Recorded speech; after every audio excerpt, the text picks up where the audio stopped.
Hello दोस्तों, नमस्कार। आज हम बात करने वाले हैं नर्वस सिस्टम के बारे में, जो हमारी बॉडी का कंट्रोल सिस्टम है। सोचिए, अगर बॉडी एक कंपनी है तो नर्वस सिस्टम उसका सीईओ है। ये सिस्टम सोचता है, फील करता है, मूवमेंट कंट्रोल करता है और इमरजेंसी में तुरंत एक्शन लेता है। चलिए इसे सिंपल और इंटरेस्टिंग तरीके से समझते हैं। Introduction. The nervous system is the bodies control and communication system. Nervous system क्या होता है? बॉडी का कंट्रोल और कम्युनिकेशन सिस्टम है, जो कि कंट्रोल करता है मूवमेंट को, सेंसेशन को, thinking and memory, emotions, reflexes, functions of heart, lungs and glands. इन सारी चीज़ों को ये कंट्रोल करता है। It work through electrical and chemical signals, और ये काम करता है इलेक्ट्रिकल और केमिकल सिग्नल्स के साथ में। जैसे ही इम्पल्स जनरेट होंगी, केमिकल्स जो होंगे, न्यूरोट्रांसमीटर्स बोलते हैं उनको, वो जाके ब्रेन को बताएंगे, फिर वहाँ से जहाँ से जो इम्पल्स जनरेट हुए वहाँ पे उसका रिस्पॉन्स आ जाता है। नेक्स्ट है डिवीज़न। नर्वस सिस्टम को देखो, दो टाइप्स में डिवाइड किया गया है। एक तो स्ट्रक्चरल डिवीजन होता है इसका, और एक होता है फंक्शनल डिवीजन। स्ट्रक्चरल डिवीजन के अंदर मतलब क्या क्या स्ट्रक्चर्स इसके अंदर प्रेजेंट होते हैं, और फंक्शनल डिवीजन के अंदर मतलब कि किस तरीके से ये काम करता है। तो सबसे पहले देखते हैं स्ट्रक्चरल डिवीजन। स्ट्रक्चरल डिवीजन के अंदर देखो, सेंट्रल नर्वस सिस्टम आता है, जिसके अंदर brain and spinal cord include होते हैं। नेक्स्ट है peripheral nervous system. Peripheral nervous system के अंदर क्रेनियल नर्व्स आती हैं, जो कि 12 पेयर होती हैं। स्पाइनल नर्व्स आती हैं, जो कि 31 पेयर्स होती है, और इसके अलावा आती है गैंग्लिया। गैंग्लिया जो होते हैं, इसके अंदर टिश्यूज़ होते हैं। ठीक है, टिश्यूज़ को गैंग्लिया बोला गया। नेक्स्ट है फंक्शनल डिवीजन। फंक्शनल डिवीजन के अंदर इसको दो टाइप में डिवाइड किया गया है, सोमैटिक नर्वस सिस्टम और autonomic nervous system. Somatic nervous system जो होता है, ये वॉलेंट्री कंट्रोल करता है और स्केलेटल मसल्स को कंट्रोल करता है। वॉलेंट्री कंट्रोल मतलब ऐच्छिक, अपनी इच्छा से। ठीक है, मतलब हम अपनी इच्छा से जो मूवमेंट करवाते हैं हमारी बॉडी के अंदर, वो होता है वॉलेंट्री कंट्रोल, और स्केलेटल मसल्स को ये कंट्रोल करता है। कौन सी स्केलेटल मसल्स?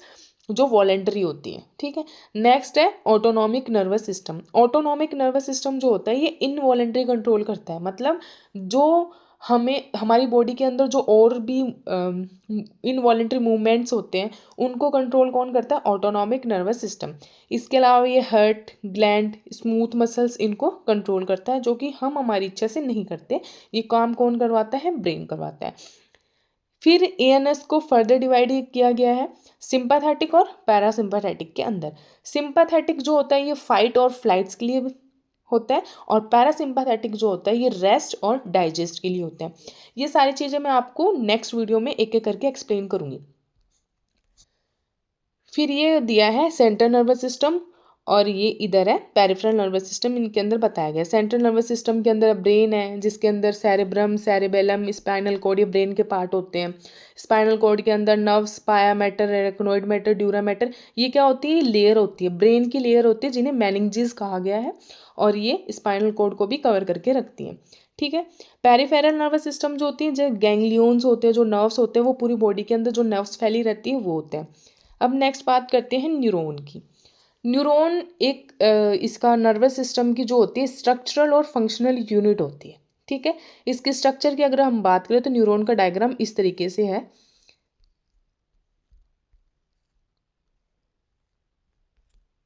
ये इस तरीके से न्यूरॉन का डायग्राम होता है, लास्ट में टर्मिनल बटन्स होते हैं। ठीक है, यहाँ पे ये माइलिन सी, तो इस तरीके एक्सोन पाया जाता है, इसके बीच में सेल बॉडी होती है, इससे डेंड्राइट्स निकली होती हैं इस तरीके से। ये डेंड्राइट्स है, ये सेल बॉडी है।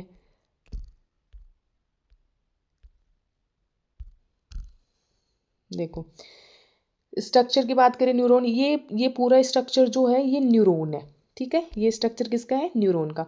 इसके अंदर सेल बॉडी होती है, जो कि ये है। ये क्या है? ये सेल बॉडी है। ठीक है, सेल बॉडी को सोमा भी कहते हैं, जो जिसके अंदर न्यूक्लियस प्रेजेंट होता है। ठीक है, फिर आती है डेंड्राइट्स। डेंड्राइट्स जो होती है इम्पल्सेस को रिसीव करती हैं, मतलब लेती हैं। ये जो है, ये है डेंड्राइट्स। फिर है एक्सोन, ये जो स्ट्रक्चर लंबी सी, इसे क्या कहा गया है, एक्सोन कहा गया है। जैसे डेंड्राइट्स इम्पल्सेस को रिसीव करेंगी, ये आगे जाके सेल बॉडी से होते हुए एक्सोन तक जाएंगी, और एक्सोन क्या करते हैं, इम्पल्सेस को सेंड करते हैं कहाँ पे, इधर लास्ट में टर्मिनल बटन तक, टर्मिनल ब्रांचेस तक। फिर आती है माइलिन शीथ। माइलिन शीथ जो होती है increase conduction speed. Myelin sheath जो होती है एक्सोन के, ये एक्सोन के आउटर कवरिंग होती है, उसे कहा गया है माइलिन शीथ, जो क्या करती है, कंडक्शन की स्पीड को इंक्रीज करती है। फिर लास्ट में इसका है node of Ranvier. Node of Ranvier जो होता है, ये जो मैंने एक्सोन बनाए हैं, सेकेंड, ये जो एक्सोन बनाए हैं, ये एक्सोन है, इनके बीच में गैप होता है, ठीक है, इस गैप को बोला गया है गैप इन माइलिन्स। माइलिन्स के गैप को बोला गया नोड ऑफ रेनवियर। जंप, ये क्या कर, इस वजह से जैसे इम्पल्स यहाँ पे आएगी, फिर यहाँ से जंप करके डायरेक्ट यहाँ जाएगी, ये होती, इससे कंडक्शन स्पीड इंक्रीज होती है। फिर टाइप्स ऑफ न्यूरॉन। न्यूरॉन देखो 3 तरीके के होते हैं, सेंसरी, मोटर और इंटरन्यूरॉन, ठीक है। आगे बात करते हैं न्यूरोगिलिया। न्यूरोगिलिया जो होती है सपोर्टिंग सेल्स होती है, ठीक है। सीएनएस और पीएनएस के अंदर कौन कौन सी सेल्स होती है, देखो सेंट्रल नर्वस सिस्टम के अंदर एस्ट्रोसाइट्स है, ओलिगोडेंड्रोसाइट्स है, माइक्रोगिलिया है, एपेंडाइमल सेल्स होती है, ये सपोर्टिंग सेल्स होती है सीएनएस की, ठीक है।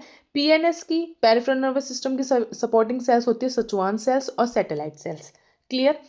अब ये क्या काम करता है, ये काम क्या करता है, न्यूरॉन को सपोर्ट करती है, सब सेल्स की बात हो रही है, न्यूरॉन्स को सपोर्ट करती है, माइलिन बनाती है, माइलिन शीट बनाती है, वेस्टेज को रिमूव करती है, और ब्लड ब्रेन बैरियर को बनाती है, ठीक है। ब्लड ब्रेन बैरियर क्या है कि ब्रेन के अंदर कुछ भी वेस्टेज अंदर ना जाए, सिर्फ सेलेक्टिव चीज़ें ही अंदर जा सके। तो दोस्तों नर्वस सिस्टम के बिना बॉडी एक भी सेकंड काम नहीं कर सकती। अगर आप मेडिकल या नर्सिंग स्टूडेंट है तो ये टॉपिक फाउंडेशन है।